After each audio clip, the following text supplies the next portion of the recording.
Settle clemency already granted. We're now joined by a member of the House Committee on Oversight and Accountability, Texas Congressman Michael Cloud. Congressman, thank you for joining us. What do you expect out of this final interview?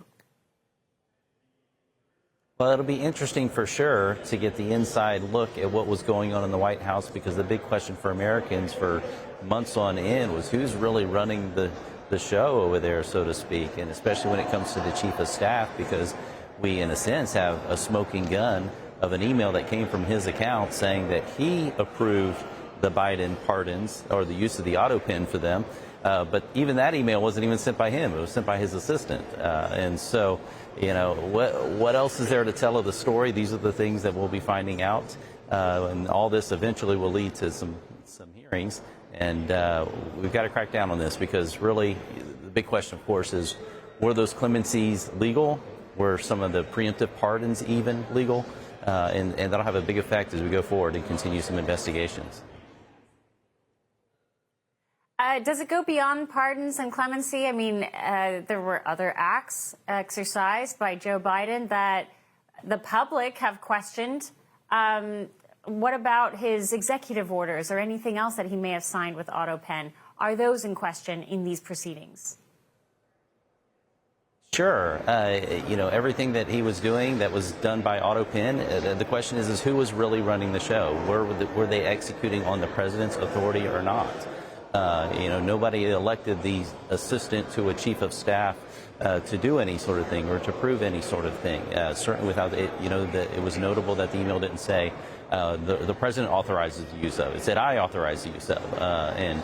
And so this is very troubling, and if that kind of trend was happening on other executive orders, for example, you know, this would be a problem. And this is important because, you know, for example, we had Fauci that was given this broad-based pardon, and then we have even House members of the January 6th committee. We know that they burned evidence, that they, you know, whatever reason, they destroyed evidence, yet they received a preemptive pardon. So if that's void, then they could be open to criminal prosecution as well, you know, as we dig into this investigation. So this will have some ripple effects that could be lasting. How would you go about the next steps at this point? I think that's the question on most Americans' minds as they're watching this with a lot of curiosity.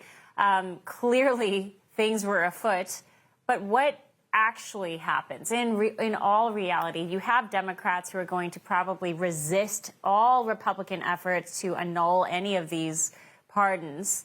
Do you see these pardons actually becoming legitimately in question, as President Trump alluded this morning in the UK? The next steps would probably be something along the lines of public hearing. The public certainly needs to know, you know, if there's going to be legal action going forward, whether that be legislative or whether that be judicial action.